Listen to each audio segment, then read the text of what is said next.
That is really, in a nutshell, when the corporations work with the AI companies to harvest your personal data.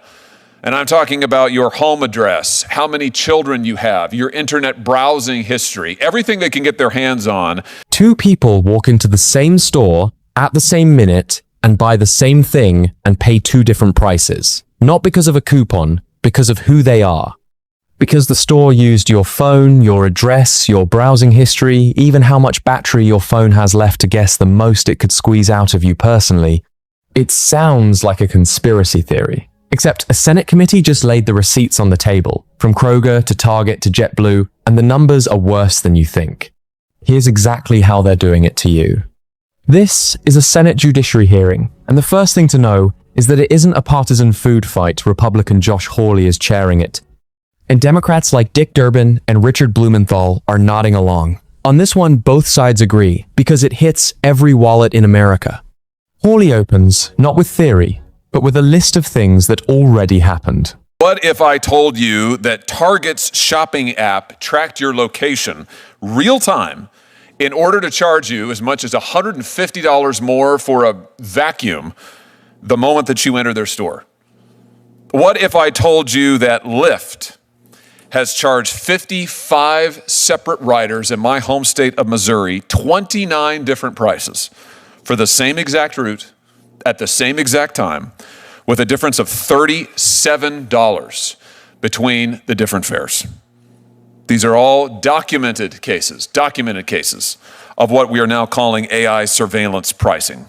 Let's name the thing, because the name is the whole trick. This is called surveillance pricing, and it's the opposite of how you think a price works. Since the price tag was invented in the 1800s, Americans have lived by one assumption. The sticker is the sticker, and the person next to you pays the same. Surveillance pricing quietly kills that. Companies buy and vacuum up your personal data, your location, your income, how many kids you have, your browsing history, feed it through an algorithm you can't see, and land on the single highest price they think you, specifically, will tolerate. Hawley has a phrase for it that's worth stealing. AI surveillance pricing is the unholy trinity of everything Americans hate: spying on people, ripping them off, and taking away jobs. Last year, Kroger earned over $500 million from selling the data that it harvests from its loyal customers and giving it to other corporations. You know, that accounts for 33% of its net income last year, a third of its income. Kroger's loyalty program has a treasure trove of data on you if you're one of their customers. One Kroger customer got a copy of his shopping profile recently. You want to guess how long it was? 62 pages. Sit with that Kroger number, because it reframes everything. A third of Kroger's profit last year didn't come from selling you groceries. It came from selling data about you. Your loyalty card isn't a discount club. It's a data pipe, and one shopper who requested his file got 62 pages of himself back. So when a company hands you rewards, the honest translation is, we've turned you into the product. And once they know you that well, they can wait for the exact moment you're most desperate, which is where the smoking gun comes in. That shed some light, I think, on how airlines are using surveillance pricing in real time right in front of us. I think I've got the relevant exchange over my shoulder here.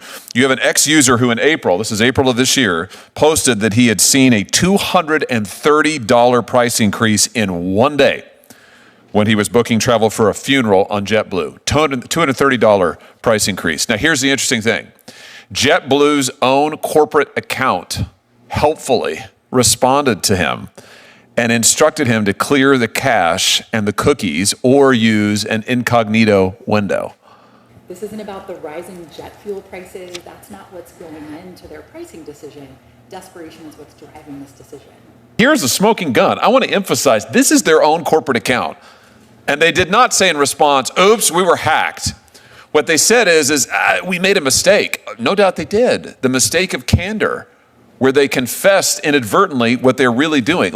This is the moment that should make you angry. Because it's not a theory, it's a company caught confessing. A man is booking a flight to a funeral. The price jumps $230 in a day.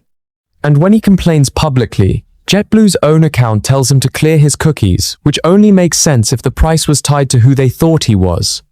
The witness, an economist named Lindsay Owens, nails it. This wasn't about fuel costs. It was about desperation. They could see he needed that flight, so they charged him for the need. And it isn't just airlines. A report on the grocery app Instacart found the same set of items offered at up to 5 different prices at the same time, adding up to around $1,200 a year for a family. Then Hawley turns to the witness who used to build these systems. Uber monitors your phone's battery life. And why? Because they say one of the strongest predictors of whether or not you're going to be sensitive to a price surge is how much battery you have left on your cell phone. When your cell phone battery gets low, think about this next time you order an Uber. When your cell phone battery gets low, people start saying, well, I need to go home. That the Walmart Corporation has. This is a patent for a shopping cart, and I think we have a graphic to this effect. This is a patent for a shopping cart.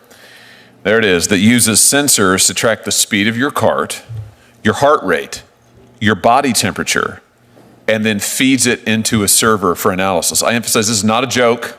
In other words, they're going to figure out how they can rip you off one person at a time. Read that back slowly.